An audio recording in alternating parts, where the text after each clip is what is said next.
Coming up on this episode, we talk about some of the books we're excited about coming in December, plus we review some recent holiday romances that we've loved.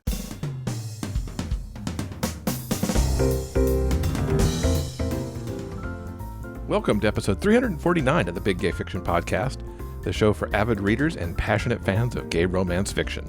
I'm Jeff, and with me as always is my co-host and husband, Will. Hello, welcome back, Rainbow Romance readers. As always, the podcast is brought to you in part by our remarkable community on Patreon. If you'd like more information about the bonus content we offer our patrons, simply go to patreon.com/biggayfictionpodcast. All right, I think all of you probably know that there's a big deal happening this coming Saturday, but just in case you don't know, Big Gay Fiction Fest is indeed just around the corner, coming on Saturday, December 4th, starting at noon Eastern Time, which is 9 a.m. for folks on the west coast of the United States, and it'll be 5 p.m. over in the UK. Now, in case you haven't heard about the incredible lineup of guests we've got for this 100% free, 100% online book festival that celebrates holiday romances, here is the lineup. We've got Annabeth Albert, Kurt Graves, Garrett Leigh, Lucy Lennox, Charlie Novak, and E.J. Russell. Now, you can get more details and claim your free spot to attend the fest at biggayfictionfest.com. And don't worry if you can't attend on Saturday, because you'll be able to replay the fest anytime you want. We hope you won't be too busy with holiday festivities and are able to join us on December 4th. And since we are on the cusp of another month, December is right around the corner. This is usually the time we would take to announce our new book club selection. But before I do that, I hope everyone has had a chance to listen to the November episode, in which Jeff and I have a deep dive discussion about The Lights on Knockbridge Lane by Roan Parrish. This episode just happened to have dropped on the American Thanksgiving holiday, so we totally understand if you haven't had an opportunity to listen to the episode just yet, but I really hope that you do. The Lights on Knockbridge Lane is so sweet and positively jam-packed with holiday cheer. We really think you're going to love this book. But now that November is done, it's time to talk about our December book club pick. And I am happy to announce that our selection is going to be The Virgin Meets Tattooed Bad Boy Holiday Romance, A Boyfriend for Christmas by J. Northcote. This one is good. I think you're going to really love it. Members of our Patreon community will get a sneak preview of the episode later this week, so keep an eye out for that. And the book club episode featuring A Boyfriend for Christmas is scheduled to drop into the regular podcast feed on Thursday, December 23rd. Boyfriend for Christmas was such a wonderful read, and it's an interesting juxtaposition against The Lights on Knockbridge Lane, because, there you've got the single dad and the recluse next door, whereas Boyfriend for Christmas, we've got the virgin and the biker bad boy. So 2 different flavors for your holiday romance, both of them really excellent. So looking forward to sharing our book club discussion on A Boyfriend for Christmas with everyone coming up in December. Speaking of coming up in December, are you ready to talk about some more holiday books?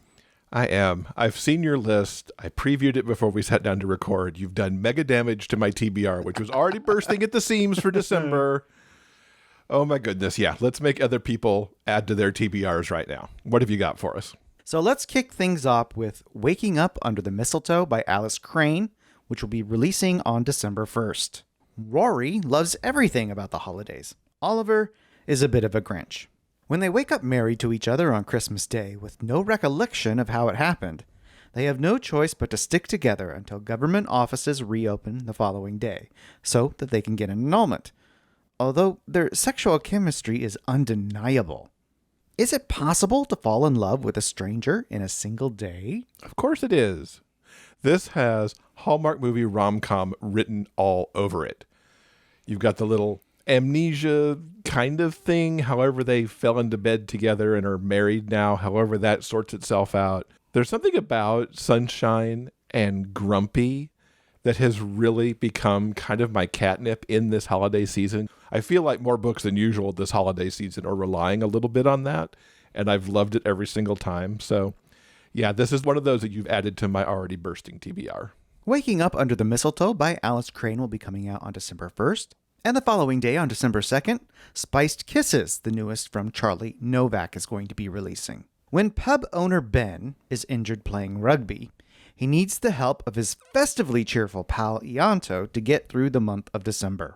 Now, getting a grumpy Yorkshireman to love Christmas might be too big a task even for Ianto, but he's willing to give it a go, and maybe convince his friend that the holidays are the perfect time to explore their relationship more and discover love in the process.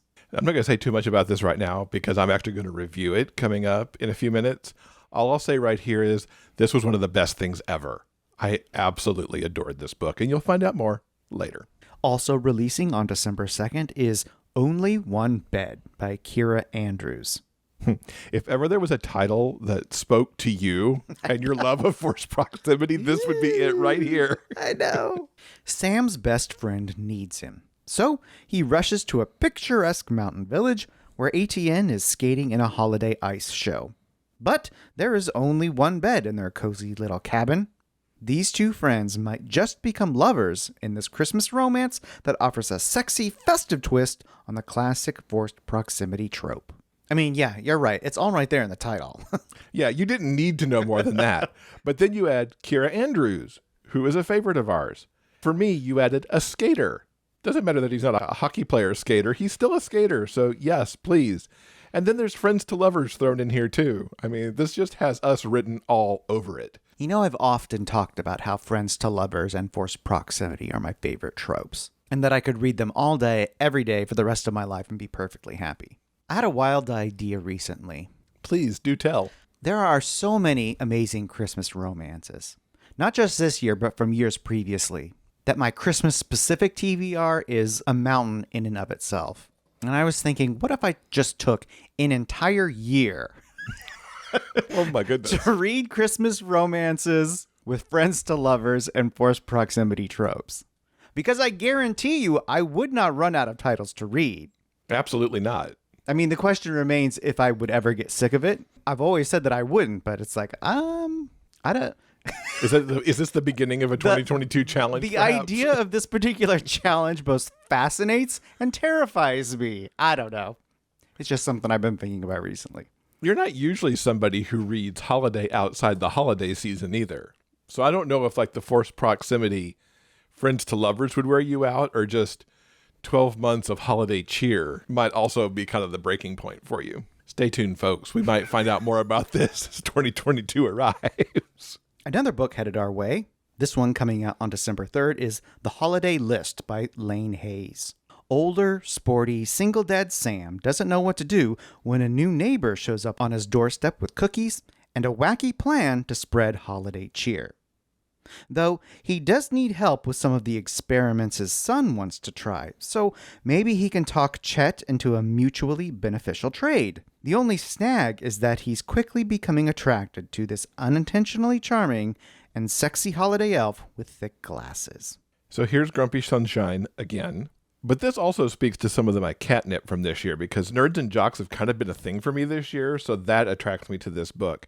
And then you make it a May-December thing, with the nerd being younger and the jock being a dad. I think I'm going to need to check this one out, because it ticked a lot of the boxes for me the same way that Keira Andrews was ticked for you. Also coming out on December 3rd is the newest from R.J. Scott and V.L. Locey. This one is called Snowed. A second chance at love is all pro hockey player Kyle wants for Christmas. But a dark menace from his past wants him dead, and love comes second to staying alive. His only hope is getting to Christian's cabin before the evil that has haunted him for years finally catches up to him, and this, the third thrilling entry in the Boston Rebels series. I love RJ and VL's books, 100%. Now, granted, I haven't read the Boston Rebels series because, frankly, I'm a lot behind on some of their hockey books. But I came across that dark and sinister thing and evil, and I'm like, what is happening in this series? I'm not used to seeing that in their hockey series. So now I need to go pick up and figure out what exactly is going on in Boston Rebels, because this has me intrigued far beyond any Christmassy thing going on or hockey going on. I need to know what RJ and VL are up to here. So my hot take on this particular series is that most of the stories up to this point have dealt with mildly taboo themes. And in this particular instance, in Snowed, I think some of the phraseology in the blurb, things like dark menace and evil that has haunted him, might give you the idea that this is paranormal in nature. It is not. I think what we're talking about here is dark romance with romantic suspense elements. I was thinking there might be mafia or something involved. That's kind of where my evil, dark That's kind a of possibility. went. Yeah. So You're going to have to read it and find out. I am, right? What is happening here? Now, if you'd like some recommendations that don't specifically deal with the holiday, don't worry. We've got you covered. Coming out on December 5th is Benny from the Block by K.C. Cassidy. When high school principal William steps in to help a bullied freshman boy, he is surprised to learn that the 15-year-old is the son of his former high school nemesis. He has mixed feelings about seeing Benny again. But Benny is a changed man, in more ways than one, and he wants the chance to prove to both his son and William that he's not the same guy he once was. Love always wins, right? Of course it does. K.C. Cassidy's a new-to-me author, and this title intrigues me in a way I didn't expect it to be, because normally bully situations are not things I want to read in a romance because of the angst and some of the stuff that goes along with that. But in this case, I'm intrigued by the fact that we're having to help the son of a person's former bully. And that, to me, put an interesting, different spin on what would have me pick up a book that involves bullying. So I might be giving this one a go. I can't say for sure, but it's a possibility because I am intrigued with this. Yeah, K.C. Cassidy is a relatively new author in the MM genre. I read one of her books recently and absolutely loved it. I'll be talking about that on a future show. And if there's anyone who can build a engaging romance out of this particular trope, I think she might be the person. Now, if YA or new adult stories are more your cup of tea, yes, please. We've got something coming out for you on December 7th. It's the new title from Sophie Gonzales and Cale Dietrich, If This Gets Out. 18-year-old Ruben and Zach are two members of the boy band Saturday. While on a whirlwind tour through Europe, with an unrelenting schedule and minimal supervision, the two come to rely on each other more and more, and their already close friendship evolves into a romance. When they decide to tell their fans, they must find a way to hold tight to each other as their whole world begins to fall apart. So I've had an advanced copy of this for a little bit, and I've read the first couple of chapters because I was intrigued by the idea of this boy band romance. I loved those first couple of chapters. I've got the audiobook pre-ordered. I suspect you'll be hearing more from me about this book, if not in December, then in January, because it is very high on my list of things to read, because everything about this just said, read me right now, but I also wanted to wait for the audiobook for it. So yeah, stand by for more from me on this one. If This Gets Out comes out on December 7th, the following day on the 8th, the newest title from Hart releases. This one is called Sunday's Best. And this new small-town romance features bi demisexual rep with two older heroes who ease the weight of their loneliness with laughter, making ice cream, and reminding each other what it feels like to be held again. Because when Grady and Deacon are together, nothing else matters. Together, they can deal with family drama, small-town gossip, Deacon's newly discovered feelings, and whatever else life throws their way. So I love Riley Hart, and small-town romance in her hands sounds lovely. Older heroes, too. I've been enjoying the books I've been reading with older folks, as much as I also love new adult, as we just heard with the whole boy band thing. I can't wait to see what she does with this. And I have to say, too, I love this cover with one of the heroes and the ice cream shop in the background. There's just something about the vibe of the cover that makes me want to pick it up all the more. And rounding out our list of upcoming reads, it's the new sports romance from Jax Calder, Playing at Home, and this is releasing on December 9th. Austin loves his new job as nanny to a pair of adorable kids, although he gets the feeling that his boss, a glowering rugby player, isn't that excited by him. But he'll win Jacob over. What he won't do is crush on his gorgeous straight boss. From princess parties, Lego wars, nights spent talking about everything and anything, Austin's beginning to fall for him hard. And when Jacob is revealed to be not as straight as previously assumed, all bets are off. So here's another new-to-me author who's giving me rugby player and Manny. How cool does that sound? Not to mention, princess parties and Lego wars. So yes, please, why not? I like the idea of the Manny and the rugby player. That's a slightly different pairing than I've seen before. So yeah, yet another one onto the TBR. Playing at Home by Jax Calder is coming out on December 9th. And if you're interested in any of the titles that we just mentioned, do not worry. We've got the complete list on the show notes page at biggayfictionpodcast.com. All right, as we do every holiday season, we've been reading a lot of holiday-centric romances. So we're going to tell you all about some of the ones that we have been reading recently. And I'm going to start with The Geek Who Saved Christmas by Annabeth Albert. Now, over this past year, I've really gotten into how Annabeth writes geeks.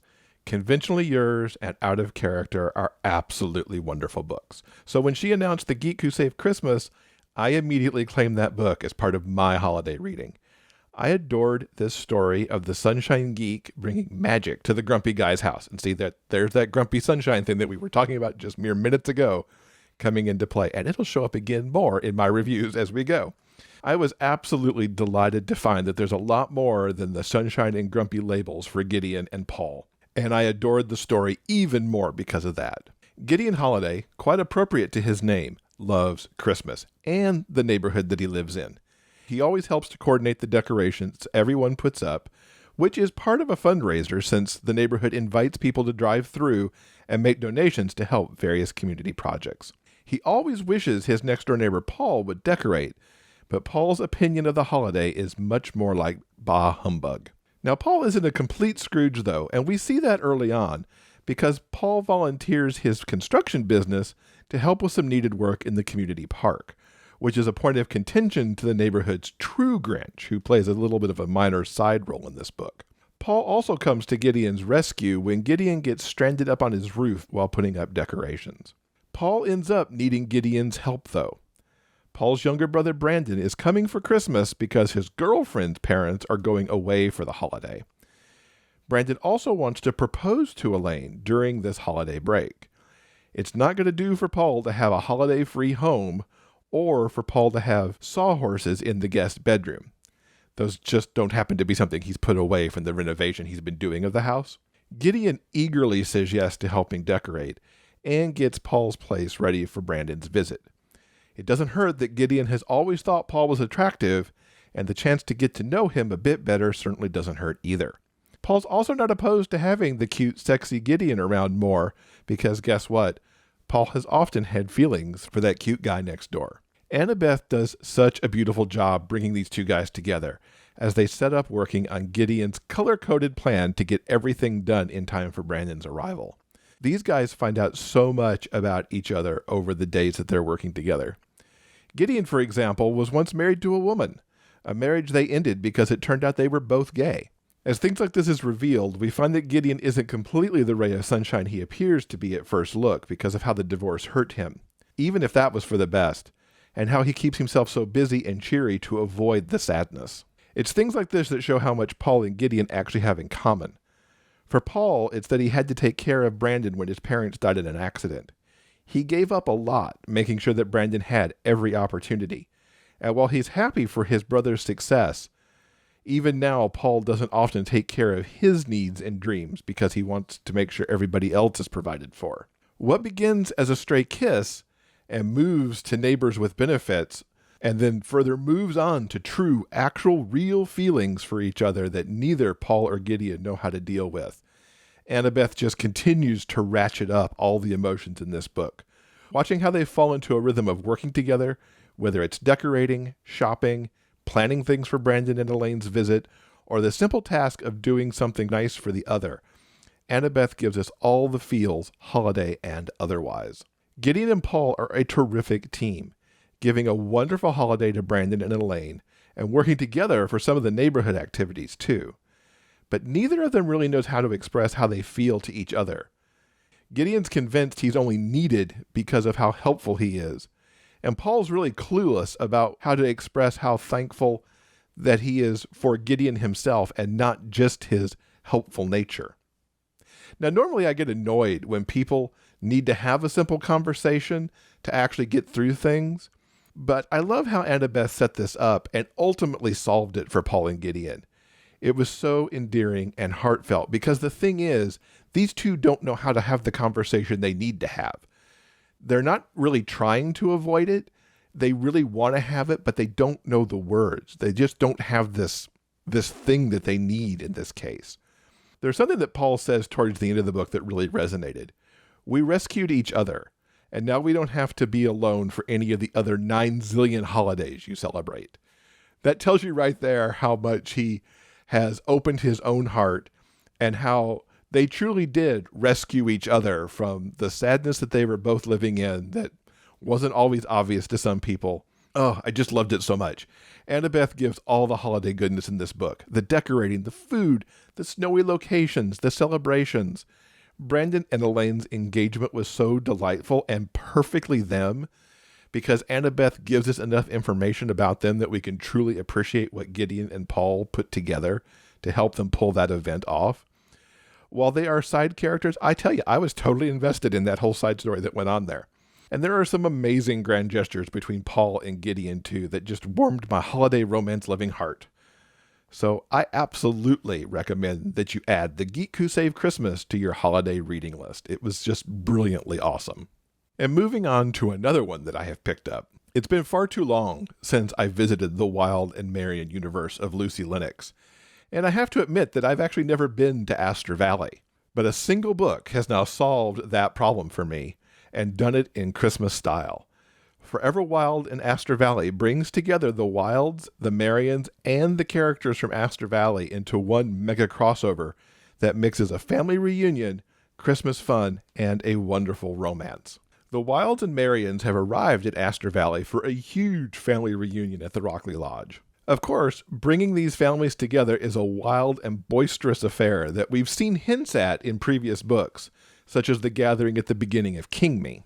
Meanwhile, one of the newest members of the clan is getting his first big dose of this family for the first time. Miller Hobbs only recently figured out his place in this family, as he performed a reunion between his mother and his mother's mother, who happens to be Aunt Tilly. This is Miller's first Christmas without his mom, who passed away, and in part, this trip is to help him feel not alone. However, going from a son who only had his mom to a huge family is a lot, and sometimes it's too much. To help him get some time alone, he's sent off to the local bakery to pick up the lodge's order for the morning. He spies baker Darius through the window and is captivated by the man working the dough and dancing to the tunes in his earbuds. I loved, right as this meeting happens, that Lucy gives Darius this thought when he first spots Miller through the window.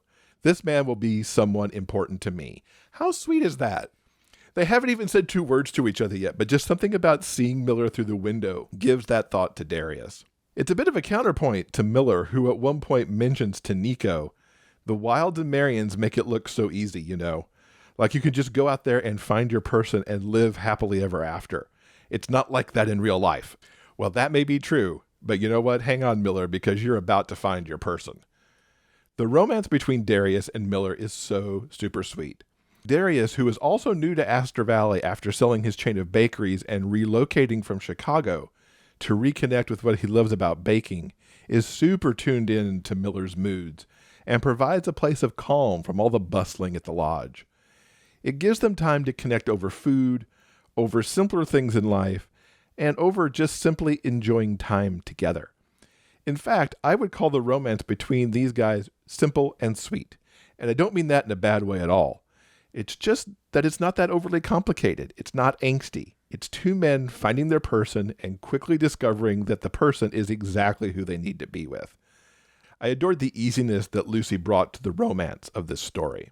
Now, other areas aren't as easy for Miller, and it's Darius who's there to help him recover from some of the fireworks that happen. Aunt Tilly is kind at heart, but at times she pulls strings that really aren't hers to pull. She could be a bit meddling and not always thinking about the impact her actions can have. Miller's still got things to work through with his mom's death, and this is where some of the heavier emotions come in this story, as Miller sorts out his place in this big family and how he got there. Lucy's done a wonderful job of tying these stories all together into one wonderful Christmas romance. Miller and Darius have a wonderful coming together with the simplest meet cute spying each other through that bakery window that I mentioned. Miller cements himself into the Wilde and Marion families and finds some peace as well in the aftermath of his mother's passing.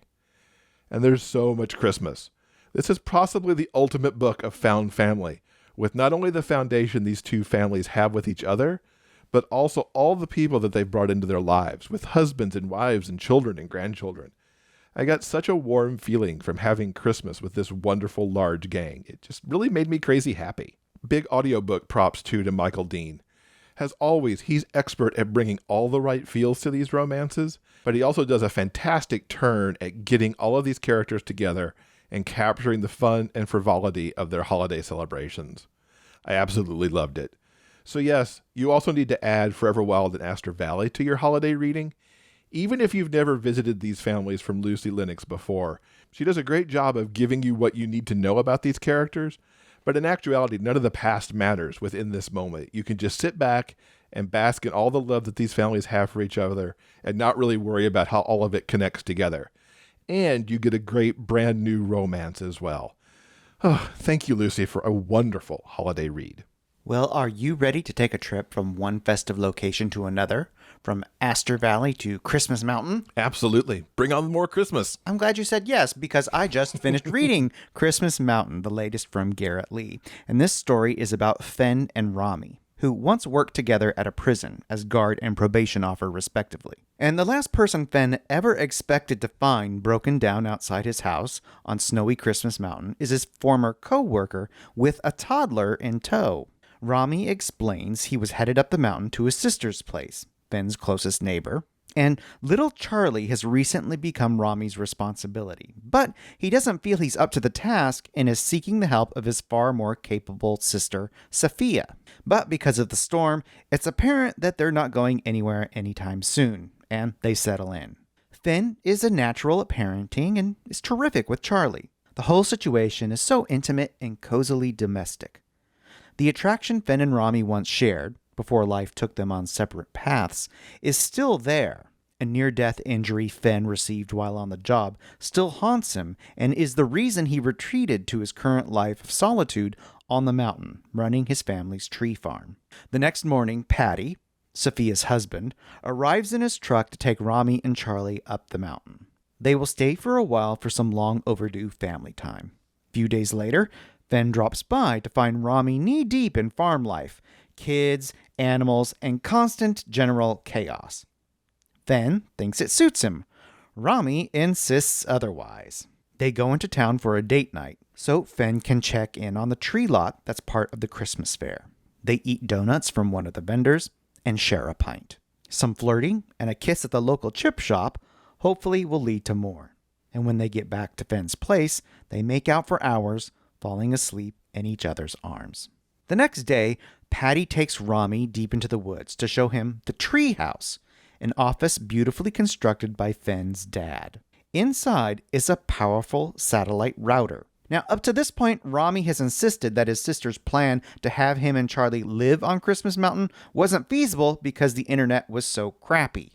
Here, he is presented with the perfect solution, a remote office nestled amongst the trees. I immediately want to move to Christmas Mountain now that you've mentioned this thing. I know, it's so precious and so amazing. I'm sorry to interrupt, but I just had to inject that right there. Rami's car has been repaired, and Fen goes to the treehouse to deliver the good news. Rami has his own news to share. He's spoken with his boss, and he'll work remotely for a few weeks until after the holiday. That night, they go for a walk to a lookout point atop the mountain. Though he doesn't label it, Fen is essentially demisexual.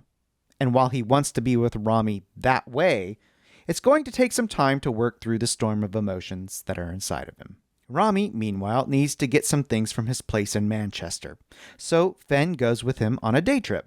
Now, Fen hasn't been back to the city since that day of the prison attack. As they lay on Rami's bed in his sparsely furnished apartment, Fen reveals the details of that horrible day. And after telling the story, he feels different, unburdened. He kisses Rami, and things heat up pretty fast. But this time, he doesn't want to stop, and they end up sleeping together. And when they return to the mountain, Rami achieves a work-life balance which, including Fen, is just about picture perfect. In order to give Sophia and Patty a break, they round up the kids for an afternoon at the Christmas fair. May, Rami's niece, is a holy terror when it comes to her turn to sit on Santa's lap, but she is also perceptive beyond her years. In a quiet moment, she tells Fen she can see how much he loves Uncle Rama, because he's always smiling when they're together. And that night, after a rambunctious family dinner, She also suggests Fen and Rami have a sleepover, which is exactly what they end up doing. In the mini cabin Rami has been using as his room, they make love in front of the fire. And in the morning, while making tea, Sophia gives her brother some blunt advice. Tell Fen he loves him for fuck's sake. Rami calls Fen, who is off on a holiday tree delivery, and he says, I love you. But bad weather means Fen won't be back until the next morning, and they can say it in person to each other then. But unfortunately, a natural disaster in the night leaves Rami and his family stranded atop Christmas Mountain. It takes most of the day, but Fen eventually makes his way back. Their love is a forever kind of love, and nothing will keep them apart. Fen will move in with Rami, Charlie, and the rest of his wild and wonderful family. On Christmas Eve, once all the kids are asleep, they make love with a joyous intensity that is their very merry way of expressing the love that they'll be sharing for the rest of their lives. Now, I'm by no means an expert, but in my experience, one of the things that you can always count on when you pick up a Garrett Leigh book is a heartfelt story filled with genuine emotion. And everything that Rami and Fen go through is so relatable. They're average guys who find themselves in difficult circumstances with no easy answers. Kind of like real life, which is why I think you'll be rooting for them on page 1 just like me. And when it comes to the romance in the story, if you're angst avoidant like me, I think you'll enjoy the way the heroes work through their issues, both past and present, without lots of maudlin wallowing. They are very active participants in their journey towards family togetherness and a life filled with love. Nobody hands them their happily ever after. They work for it. Christmas Mountain is a kind of different holiday romance. It forgoes the Christmas schmaltz, though you all know I love lots of gooey, sappy holiday cheer, and it goes for a more grounded, nuanced approach. It deals with complicated family and relationship dynamics while still delivering on the kind of satisfying romance that will make you sigh and just go, and fill you to the brim with holiday cheer. So it's a chef's kiss from me. Mwah. Thank you, Garrett Leigh, for writing a hell of an amazing holiday romance. So while we're going to leave Christmas Mountain, we are going to stay in England as we talk about the latest from Charlie Novak. Now, I've had Charlie on my need-to-read list for a while now, and I finally took the plunge with her first ever holiday book with Spiced Kisses, which is the 3rd book in her Kiss Me series. And you want to talk about chef's kisses? I've got one for this one, too. Mwah. Thank you for the sound effect. I absolutely adored this. Hey, guess what this is? Grumpy Sunshine, back again. It's a Grumpy Sunshine, friends to lovers romance filled with Christmas cheer. And for me, this was a great introduction to Charlie's writing. Now, Ben's the co-owner of the Pear Tree Pub, and he's gearing up for the chaos that is December, with all sorts of holiday bookings. You've got lunch, you've got dinners, you've got tea, you've got parties. It's a lot. And frankly, he'd be happy to skip December and the holidays. He's definitely grumpy. It's noticed by his staff, too. Yes, Ben treats them all quite well, but they still wish he had a better mood, as evidenced by the text chain that they have that doesn't include him, where he's often the subject of discussion. At least they've convinced Ben to go to rugby practice, to get him out of the pub for a bit, and maybe work off some of that grumpiness. Turns out, though, rugby practice was the worst thing he could do. While it does give Ben the moment to see Ianto, it's also here that Ben breaks his collarbone. That's what happens when tackling practice goes very wrong on a wet, muddy rugby pitch. Ianto feels terrible since he was on the receiving end of Ben's bad tackle and offers to help Ben out during his 6-week recovery period. Now, this isn't the worst thing since Ben and Ianto each find the other attractive, although they would never ever admit that. Being together a bit more, though, won't be a bad thing for either of them. Now, at first, Ben's super annoyed that he can't do anything. He's not used to relying on anybody for help. The Pear Tree staff sees this as the moment for Ben to stop being a workaholic. They shoo him out of the pub when he returns after being at the hospital, and Ianto does his best to assure Ben that he's there to help. His job as a personal trainer means that he's got a little bit of flexibility with his clients and the classes that he teaches. Now, it being the holiday season, there's much to do at the pub, and since Ben's not going to let his duties slide, that means Ianto has to help a whole bunch with decorating the pear tree. Charlie wrote some super sweet decorating moments. Everything from hauling the pub's ornaments out of storage and discovering that they'd been partially shredded by mice, to getting the needed material to fix them, And if you don't think these two guys had some super cute, really just sweet moments fixing these holiday garlands, you would be way wrong. They got to get Christmas trees loaded into the pub. They've got to get these things decorated. And it's interesting and fun because over time, these are things that Ianto doesn't have to be there for every single one of them because there's other staff helping too. But he is there. Ianto loves Christmas, and it honestly doesn't take long for some of his sunshine to pierce into Ben's heart. Yes, for a hospitality worker, December's never going to be great because of the work involved, but Ianto has certainly infused it with more fun than Ben has possibly ever had at Christmas time, including some super sweet caroling that he kind of just whispers in Welsh while they're decorating the pub. It's one of the most super sweet moments in the book as Ben sees Ianto through those eyes of this big bear of a rugby player, fitness guy, singing these carols in Welsh. It was just, I need that scene in a movie because I just think it'd be too sweet. Anyway, it doesn't take long for the pear tree staff to see the looks between Ben and Ianto or the flirty things that go on. So of course they band together to make this happen even more, which ends up creating an entirely other text thread and even the creation of a hashtag. Their tactics are fun and funny and sometimes a bit extreme at one point, although the extreme tactics actually yield excellent results in the long run. And if you read the book, you'll know exactly what I'm talking about, where they almost took it a little bit too far. And I do love the pear tree staff. Charlie has created some really wonderful side characters here. Aaron and Josh, the two chefs who are also boyfriends and were the subject of Strawberry Kisses. Then you've got pastry chef Patrick, the front of house manager Penny, who is getting through the Christmas season while also being 8 months pregnant, God bless her. And the rest of the staff are a great bunch of people who want Ben happy. Like I said, he works to keep his grumpiness to himself. He truly feels like his staff is family, and he works with Aaron, who's the other co-owner, to really make sure they're taken well care of. It's a great, essentially found family, what they've created at the pear tree. And Ianto's got some great people too. His twin brother Reese is a hoot who gives Ianto a lot of brotherly grief, but they're good family together. And Ianto's grandfather, who raised the brothers after their parents died, arrives for Christmas celebrations and fits right into the larger family. Charlie gives Ben and Ianto so many moments of quiet to figure out more about each other. While they are friends, there's a lot to discover about the other, and it's the quiet moments that I really love, which is not really a surprise to anybody who's listened to any of my reviews over the last year or so. As Ianto cracks Ben's grumpiness and Ben discovers what it's like to love, be loved, and have an actual partner in life rather than somebody who might be helping him out of pity, he really opens up to the possibilities. And then Ianto finally finds the person who is his Mr. Right. This book gives all the wonderful feels right alongside a very Merry Christmas. I also love here how the dark moment when you think, oh, this isn't really going to work, it was really solved because the people involved knew exactly what they'd done wrong and they went right away to fix it after some good guidance from some of those side characters I mentioned. It never got too angsty. It never got, oh my God, what's going to happen? They sorted it out in good order and in a really perfect way. I also loved each of the Britishisms in this book that I understood, such as the rarity of a Paul Hollywood handshake, which just a few months ago I would have been like, what? What does that even mean?